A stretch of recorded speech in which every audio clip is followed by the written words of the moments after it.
10 years ago, I lived in a small village surrounded by lush green fields and peaceful rivers. I was only 18, young and naive, with dreams as big as the sky. Life in the village was simple. Everyone knew each other, and every day felt the same. But my heart longed for something more. There was a boy in the village named Ryan. Ryan was charming, confident, and effortlessly handsome. Many girls admired him, whispered about him, and wished for his attention. I was no different. At that time, Ryan was 23, older than me, but that didn't matter. I believed he was kind, gentle, and everything a young girl like me could dream of.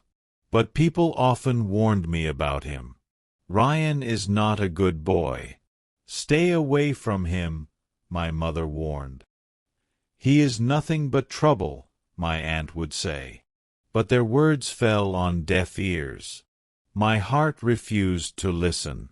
I was intoxicated by the idea of love, by the thought of Ryan choosing me over all the other girls. One Saturday night, a dance party was held in the village. My friends and I were eager to go. When I asked my mother for permission, she hesitated. "It's not safe," she said, worry etched on her face. But I pleaded, "Please, Mom. I promised to stay with my friends." Eventually, she agreed, though I could see the reluctance in her eyes. The night was alive with laughter, music, and the glow of lanterns. At first, only a few people were there, but as time passed, more and more villagers arrived. And then Ryan walked in. The room seemed to shift. His presence was undeniable. He scanned the crowd, and when his eyes met mine, he smiled. My heart pounded in my chest. When he asked me to dance, I felt like the luckiest girl in the world. We swayed to the rhythm of the music. During slow songs, he held my hand, his touch sending shivers down my spine. During the breaks, we talked, and he made me laugh. He made me feel special, as if I was the only girl in the world. When the party ended, Ryan leaned in and whispered, "Let's go for a drive." Excitement coursed through me. Without a second thought, I said yes. Ryan had a sleek car, something rare in our small village. Everyone admired it. As we drove through the quiet streets, the cool night air brushed against my face. The sky was a sea of twinkling stars, and I felt like I was living in a dream. But then Ryan took a turn, driving towards a secluded area outside the village. The road was dark, with no streetlights or houses in sight. A sense of unease settled over me. Ryan stopped the car. The silence was heavy. He turned towards me, his eyes intense. He leaned closer. "Ryan, I want to go home," I said, my voice hesitant. But he didn't listen.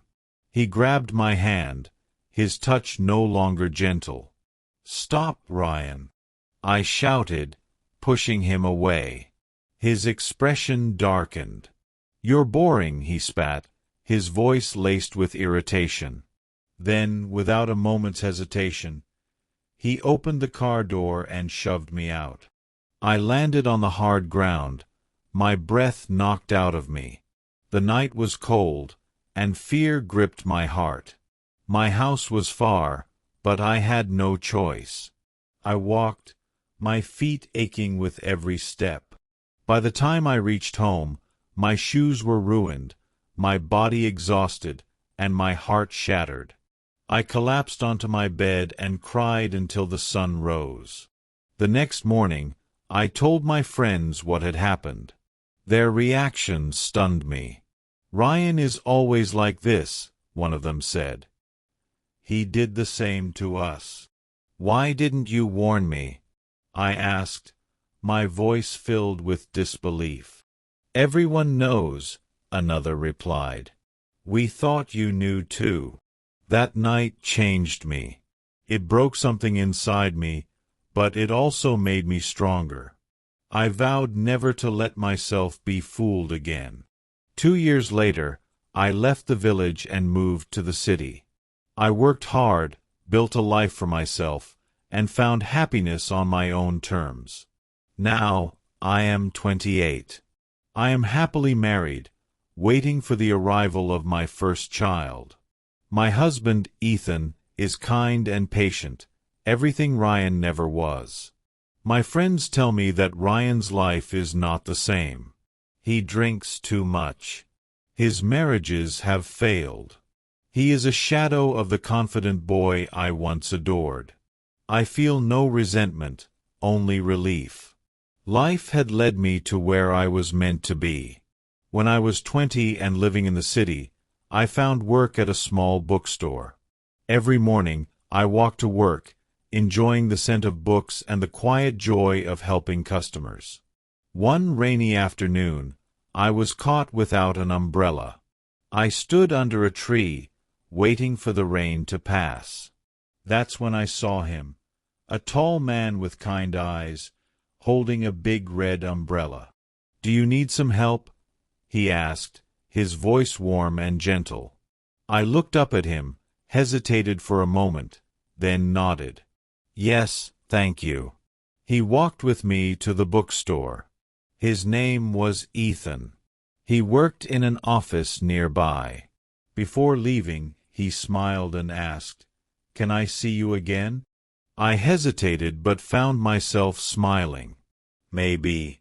The next day, Ethan came to the bookstore. He bought a book. The day after, he came again. Soon, he became a regular.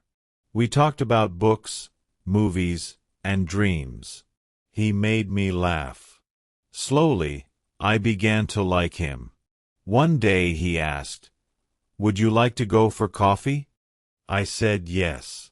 We sat in a small cafe near the bookstore, talking for hours. He told me about his family, his love for his younger sister, his dreams of traveling the world.